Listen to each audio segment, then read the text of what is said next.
అదే RTV app వార్తల్ని క్షణాల్లో చదివే అవకాశం ఉంటుంది. ఒక న్యూస్ పేపర్, ఒక టెలివిజన్ ఛానల్ మీ చేతుల్లో ఎప్పుడూ ఉంటాయి. ఆసియా ఖండంలోనే అతిపెద్ద గిరిజన జాతరైన మేడారం జాతర, అలాగే భారతదేశంలో అతిపెద్ద కుంభమేళ అయిన గిరిజన జాతర మేడారంకి ఇప్పటికే ఆర్టీసీ 6,000 ప్రత్యేక బస్సులు నడుపుతామని ఇప్పటికే స్పష్టం చేసింది. అదేవిధంగా పూర్తిగా ఖమ్మం రీజన్ నుంచి కూడా పూర్తిగా 494 ప్రత్యేక బస్సులు నడుపుతున్నామని చెప్పేసి ఆర్టీసీ అధికారులు ఇప్పటికే స్పష్టం చేశారు. మొత్తంగా ఈ నెల 18 నుంచి 25 వరకు ఈ ప్రత్యేక సర్వీసులు అందుబాటులో ఉంటాయని చెప్పేసి కూడా ఆర్టీసీ అధికారులు పూర్తిగా చెబుతున్నారు. అసలు ఈ సంవత్సరం మేడారం జాతర 21 నుంచి 24వ తేదీ వరకు జరగనుంది. అందుకు గాను ప్రత్యేకంగా ఆర్టీసీ మేడారంకి దాదాపు 30 లక్షలకు పైచిలకు భక్తులు వస్తారని ఒక అంచనాకైతే వచ్చింది. ఈ అంచనా ప్రకారం భక్తుల ప్రయాణికుల సౌకర్యార్థం ఎక్స్ట్రా బస్సులు కూడా పూర్తిగా నడుపుతున్నారు. ఇక ఇదే అంశం మీద మనతో మాట్లాడడానికి ఖమ్మం జిల్లా రీజనల్ మేనేజర్ వెంకన్న గారు మనకు అందుబాటులో ఉన్నారు. మనం సార్ని అడిగి మరిన్ని విషయాలు తెలుసుకుందాం. సో సార్ చెప్పండి, పూర్తిగా ఆసియా ఖండంలోనే అతిపెద్ద గిరిజన జాతర మేడారంకు పూర్తిగా ఆర్టీసీ 6,000 బస్సులు నడుపుతామని చెప్పేసి స్పష్టం చేసింది. సో పూర్తిగా ఖమ్మం రీజన్ నుంచి ఏ డిపో పరిధి నుంచి ఎన్ని ప్రత్యేక బస్సులు మేడారం నడుపుతున్నారు సార్? ముందుగా భక్తులందరికీ నమస్కారం అండి. తెలంగాణ రాష్ట్ర రోడ్డు రవాణా సంస్థ మీరు చెప్పినట్టుగా 6,000 బస్సుల్ని ఈ సంవత్సరం సమ్మక్క సారలమ్మ జాతరకి నడపబోతూ ఉంది. మరి ఉమ్మడి ఖమ్మం జిల్లా నుంచి 494 బస్సులు మనము జాతర కోసం ఆపరేట్ చేస్తూ ఉన్నాం. సో ఈ 494 బస్సులు కూడా ఉమ్మడి ఖమ్మం జిల్లాలో 11 ప్రదేశాల నుంచి కూడా బస్సులు నడపబడతాయి. ముఖ్యంగా ఖమ్మం టౌన్ నుంచి ఇల్లందు, టేక్లపల్లి, కొత్తగూడెం, భద్రాచలం, మనుగూరు, అలాగే ఏటూరు నాగారం, పాల్వంచ, చెర్ల, వెంకటాపూరు, మంగపేట ఈ ప్రదేశాల నుంచి బస్సులు ఆపరేట్ చేస్తూ ఉన్నాం.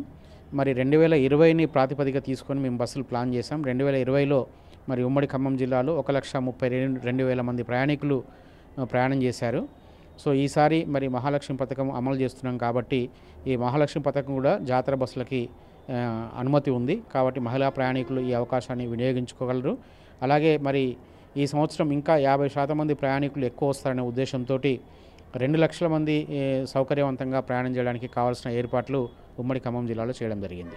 అంటే సార్ పూర్తిగా గత సంవత్సరంలో కూడా ఆర్టీసీ పెద్ద ఎత్తున ఆర్టీసీ బస్సులు నడిపింది, అంత కొంత లాభాలు కూడా గడించింది. సో ఈసారి పూర్తిగా డిసెంబర్ 9 నుంచి కూడా కాంగ్రెస్ ప్రభుత్వం మహాలక్ష్మి పథకాన్ని కూడా అమల్లోకి తీసుకొచ్చింది. సో ఈ మహాలక్ష్మి పథకాన్ని ఇంప్లిమెంట్ చేసుకుంటూనే కూడా పూర్తిగా ఖమ్మం ఉమ్మడి జిల్లా నుంచి 494 ప్రత్యేక బస్సులు నడుపుతామని చెప్తున్నారు. సో ఈ బస్సులలో ఛార్జీలు ఏ విధంగా ఉండబోతున్నాయి సార్? అంటే స్పెషల్ బస్సులు కాబట్టి ఛార్జీలు ఏమన్నా అదనంగా తీసుకునే అవకాశం ఉందా, లేకుంటే యథావిధిగా కిలోమీటర్ పరంగానే ఆ ఛార్జీలు తీసుకునే అవకాశం ఉంటుందా? 2020-2022లో ఉన్న లెక్కించిన విధంగానే ఈ సంవత్సరం కూడా ఛార్జీలు ఏర్పాటు చేయడం జరిగింది. దాంట్లో ఎటువంటి తేడాలు లేవు. మరి ముఖ్యంగా మహిళలకు ఫ్రీ సౌకర్యం ఉంటుంది. అలాగే ముఖ్యంగా చెప్పదలుచుకున్నది ఏంటంటే ఇల్లందు నుంచి ఇంతకుముందుకు మేడారం వెళ్ళాలంటే చాలా దూరం ప్రయాణం చేయాల్సి వచ్చేది. వాళ్ళందరూ కూడా మనుగూరు ద్వారా వెళ్ళేవారు. కానీ ఇప్పుడు మరి ఇల్లందు నుంచి వయా గుండాల, పస్రా మీదుగా మేడారంకి చాలా దూరం తగ్గిపోయింది. గతంలో 190 కిలోమీటర్లు ప్రయాణం చేస్తే కానీ దేవతల దర్శనం అయ్యేది కాదు. ఈ రోజున మరి ఆ రూట్ ఇంప్రూవ్ కావడం వల్ల 125 కిలోమీటర్లకే గమ్యస్థానాన్ని చేరుతూ ఉన్నారు. కాబట్టి ముఖ్యంగా గుండాల నుంచి ఇళ్ళ నుంచి వెళ్ళే ప్రయాణికులకు చాలా సౌకర్యంగా ఉంది. అలాగే మనము పాల్వంచ ముఖ్యమైన ప్రదేశము, మదిర డిపో వాళ్ళు పాల్వంచ ఆపరేట్ చేస్తూ ఉన్నారు. అలాగే టేక్లపల్లి పరిసర ప్రాంతాలకు కూడా చాలామంది భక్తులు వెళ్తూ ఉంటారు. ముఖ్యంగా ఈ జాతరలో ఎక్కువ శాతం ప్రయాణం చేసేవాళ్ళు ఇల్లందు పరిసర ప్రాంతాల నుంచి, కొత్తగూడెం పరిసర ప్రాంతాల నుంచే ఎక్కువ మంది భక్తులు వెళ్తూ ఉంటారు. కాబట్టి ఇల్లందు నుంచి ఒక 120 బస్సులు, కొత్తగూడెం నుంచి ఒక 130 బస్సులు ఆపరేట్ చేస్తూ ఉన్నాము. సో ఇక్కడ క్యూరేలింగ్ ఉంటుంది. ప్రయాణికులకు ఎటువంటి అసౌకర్యం లేకుండా మంచినీళ్ళ సదుపాయం ఉంటుంది. అంబులెన్స్లు అందుబాటులో ఉంటాయి. డాక్టర్ ఫెసిలిటీస్ అందుబాటులో ఉంటాయి. శానిటేషన్ వర్క్స్ కూడా ఎప్పటికప్పుడు పర్యవేక్షణ జరుగుతూ ఉంటుంది. బస్సులన్నీ కూడా 24 గంటల పాటు అందుబాటులో ఉంటాయి. అంటే సార్ పూర్తిగా ఫెయిర్ చెప్పలేదు. ఫెయిర్ ఏ విధంగా ఉండబోతుంది? అంటే ఫెయిర్ ఏమైనా డిసైడ్ చేశారా? ఇంత అంటే ఒక్కొక్క పాయింట్ నుంచి మేడారం పోయే బస్సులు, అంటే మీరు ఇప్పుడు చెప్పారు టేగులపల్లి నుంచి ఒక పాయింట్, అలాగే వెంకటాపురం చెర్ల నుంచి ఒక పాయింట్, అలాగే పాల్వంచ్ నుంచి ఒక పాయింట్ అని చెప్పేసి అన్నారు. సో పూర్తిగా ఛార్జీలు ఏ విధంగా ఉండబోతున్నాయి సార్? సో ముఖ్యంగా మనం చెప్పదలుచుకునేది ఏంటంటే ఇల్లందు నుంచి వెళ్ళే ప్రయాణికులకి మరి పెద్దలకైతే 270 రూపాయలు, హాఫ్ టికెట్ అయితే 150 రూపాయలు. అలాగే మరి కొత్తగూడెం నుంచి జాతరకు వెళ్ళే వాళ్ళకి పెద్దలకి 350 రూపాయలు, పిల్లలకి 190 రూపాయలు. అంటే ఇవి గతంలో ఉండే ఛార్జీలేనండి, దీంట్లో ఎటువంటి మార్పులు లేదు. మరి ముఖ్యంగా ఖమ్మం నుంచి వెళ్ళే వాళ్ళకు ఇది చాలా దూరభారంతో కూడుకుంది కాబట్టి అడల్ట్స్ వచ్చేసి 480 రూపీస్ 480 రూపాయలు, చిల్డ్రన్ వచ్చేసి 250 రూపాయలు.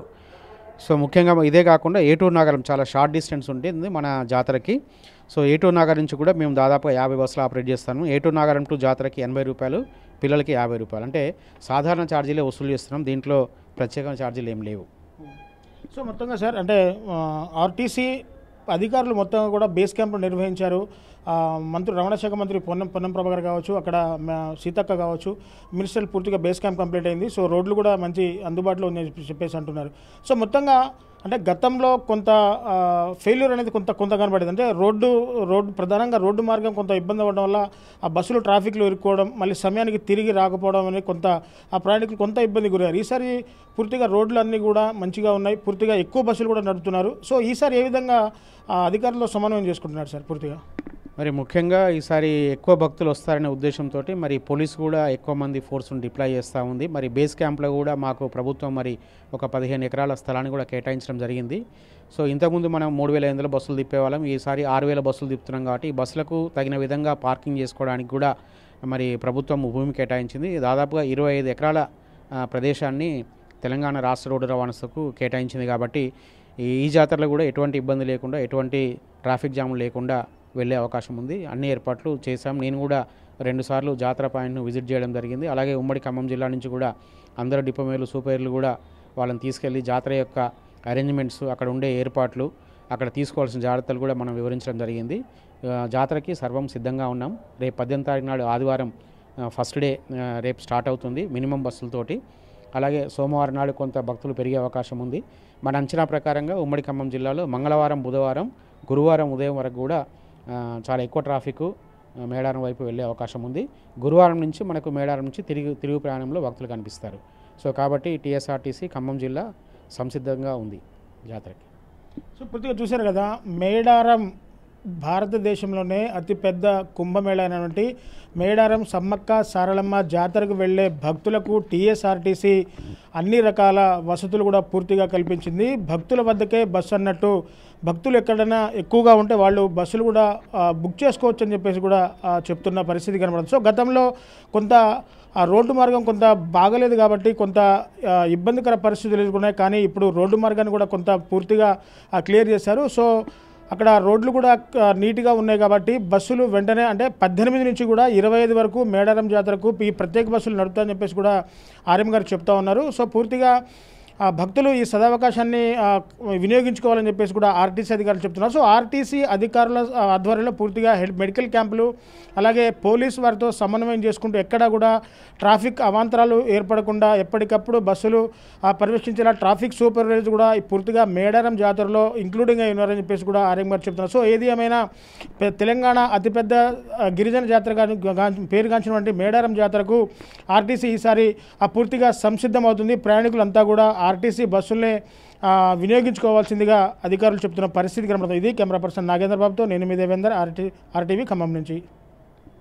మరిన్ని వీడియోస్ కోసం ఛానల్ ని సబ్స్క్రైబ్ చేయండి, లేటెస్ట్ అప్డేట్స్ కోసం వాట్సాప్ ఛానల్ ని ఫాలో చేయండి అండ్ లింక్ డిస్క్రిప్షన్ లో ఉంది.